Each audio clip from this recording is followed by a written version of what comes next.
Jean-Michel Blanquer, alors que tout le week-end, les réseaux sociaux se sont déchaînés contre Bilal Hassani, qui va représenter la France à l'Eurovision, vous lancez ce matin une grande campagne contre l'homophobie et la transphobie à l'école. Alors à l'école, des petits garçons, comme celui que nous allons entendre, sont insultés, harcelés. Extrait d'un témoignage recueilli par Virginie Salmen. Il me disait ça me pédait et tout. Il me disait t'aimes les hommes et tout. Et moi quand il dit ça, j'ai envie de les frapper. J'ai presque envie de les tuer. Bouleversant, évidemment. Il existe des chiffres qui témoignent d'une recrudescence de ce type de comportement à l'école, non ?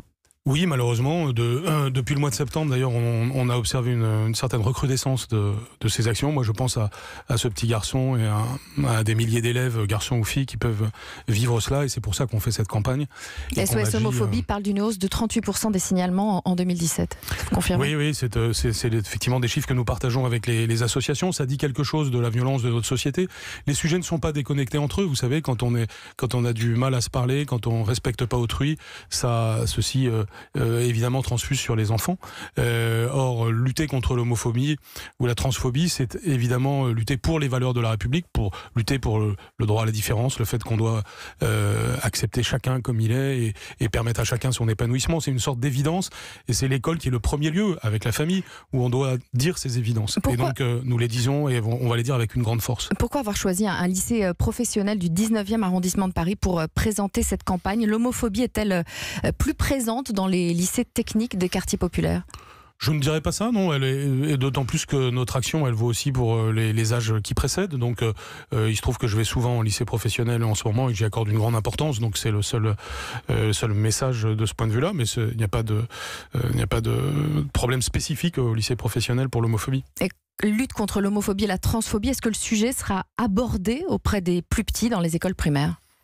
Oui, chaque âge doit avoir des messages spécifiques, si vous voulez. Il ne s'agit pas de se tromper de messages selon les âges. À l'école primaire, c'est surtout le respect d'autrui sur lequel on doit insister. Vous savez, je dis toujours lire, écrire, compter et respecter autrui. Respecter autrui, c'est quelque chose qui s'apprend dès la maternelle par des choses assez simples. L'esprit d'équipe en particulier, l'acceptation de l'autre dans toutes ses différences. C'est ces choses-là que l'on comprend quand on est petit, en fait.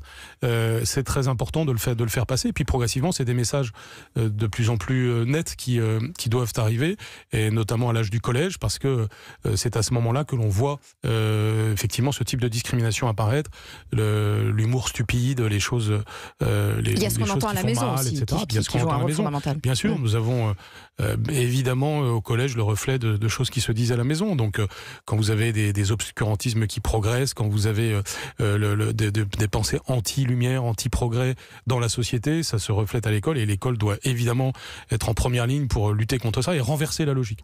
Moi, mon but, c'est que, si vous voulez, dans une cour de récréation, on n'est pas le jeune isolé qui se fait harceler par tous les autres, mais que ce soit celui qui a une pensée et un discours homophobe stupide qui se sente, lui, honteux.